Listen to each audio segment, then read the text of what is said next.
আমাদের কি মসজিদে নামাজ পড়তে আসতে হবে কিনা? হবে। নাকি মসজিদে যখন আজান হয় তখন পালিয়ে যাব অন্য শহরে? না। রাসূলের আদর্শ কি এটা? না। রাসূলের শাফায়াত যদি পেতে হয়, রাসূলের সুপারিশ যদি পেতে হয়, রাসূলের আদর্শ অবশ্যই মেনে নিতে হবে। তার উল্টো যখনই চলবো, রাসূল সাল্লাল্লাহু আলাইহি ওয়াসাল্লাম যখন আমাদের সাথে পরকালে দেখা করবেন তখনও আমাকে বলবেন, সুবহান, তুমি বিতাড়িত হয়ে যাও, তোমাকে আমি চিনি না।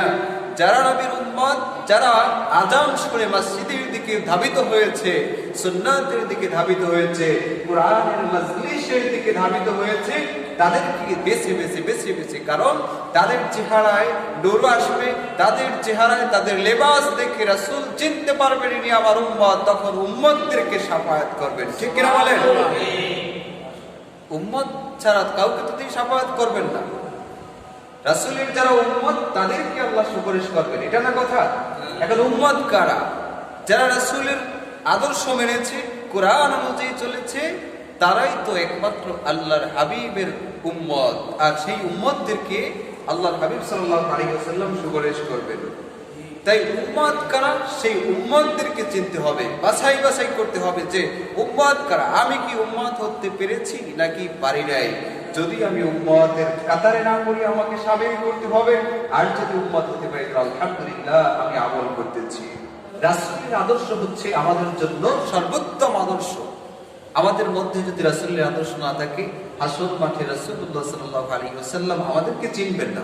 কেন চিনবেন না? রাসূল বলেছেন তার উম্মতদেরকে, একজন উম্মত জাহান্নামে আল্লাহর হাবিব যেতে দিবেন না, একজন উম্মত জাহান্নামে যেতে দেবেন না। কিন্তু উম্মত তো হতে হবে নাকি? উম্মত হতে হবে না? একজন উম্মতও জাহান্নামে যাবে না, এটাই সঠিক কথা। কিন্তু উম্মত হতে হবে।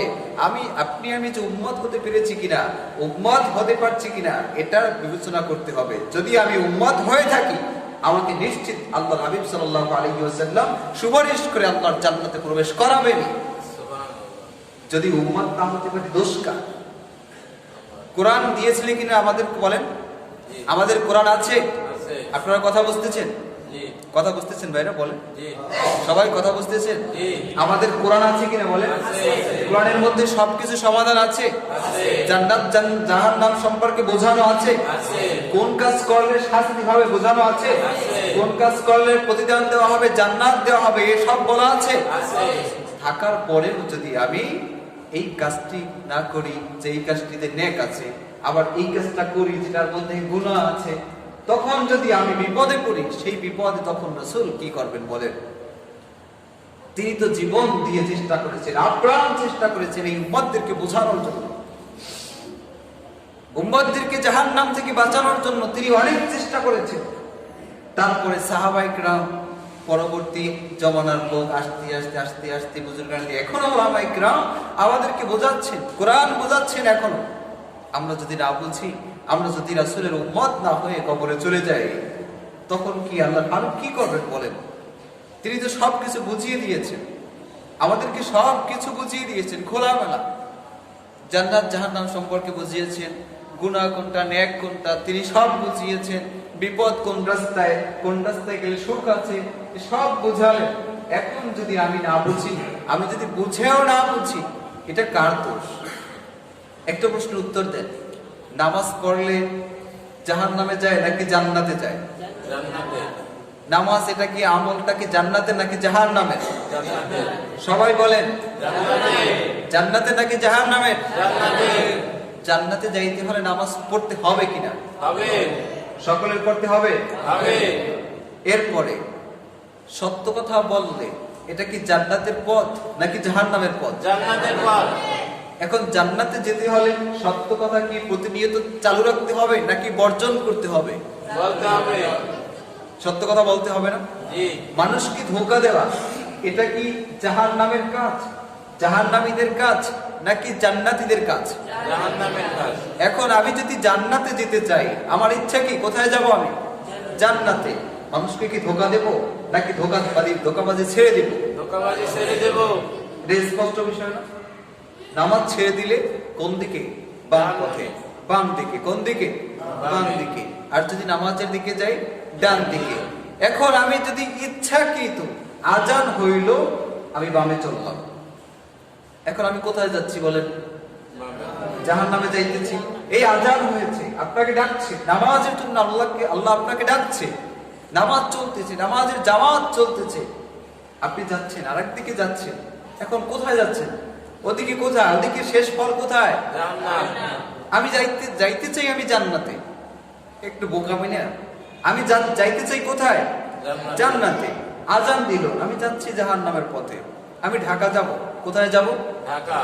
এই দিকে গেলে ঢাকা যাওয়া যায়? না। এই রাস্তা দিয়ে গেলে ঢাকা যাওয়া যাবে না। নাকি এই জায়গা দিয়ে ওদিকে যেতে হবে? ওদিকে যেতে। এখন যেই পথে গেলে ঢাকা যাওয়া যাবে সেই পথের গাড়িতে উঠতে হবে না? জি।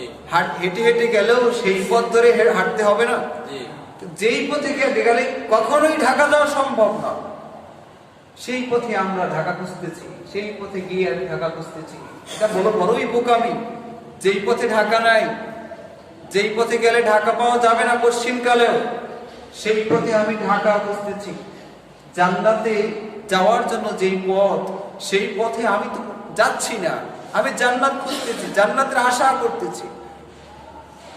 আমার চরিত্র দেখলে আমি মনে হয় কোন দেশের যেন এজেন্ট, আমি কোন ইহুদি খ্রিস্টানের মনে হয় এজেন্ট, তাদের ভাই বন্ধু, তাদের প্রিয়জন, এরকম মনে হয়। অথচ আমি রাসূলের সুন্নাত মানতে চেষ্টা করতেছি, মানি, বলতেছি, আমি রাসূলের উম্মত বলে দাবি করতেছি, কিন্তু আমাকে দেখলে মনে হয় কোন বিদেশি যেন এজেন্ট।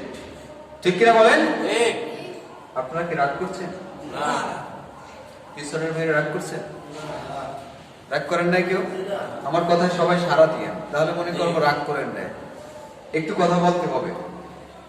আমাকে দেখলে যদি মনে হয় আমি অন্য দেশের মানুষ, কিন্তু আমাকে যদি জিজ্ঞেস করা হয় আপনি কার উম্মত, তখন বলবো নবীজির উম্মত। আমার নবী হযরত মুহাম্মদ রাসূলুল্লাহ সাল্লাল্লাহু আলাইহি ওয়াসাল্লাম। এখন বলেন তাহলে তার আদর্শ মানতে হবে কিনা? মুখে বললে কি হয়ে গেল? তার আদর্শ মানতে হবে না? তার আদর্শ তো মানতে হবে। তাহলে তার আদর্শের সাথে যখন একজন মানুষের মিল হয়ে যাবে, তখন আর মুখে বলতে হবে না, দেখলেই বোঝা যাবে এজন্য নবীজির উম্মত। ঠিক না? ঠিক।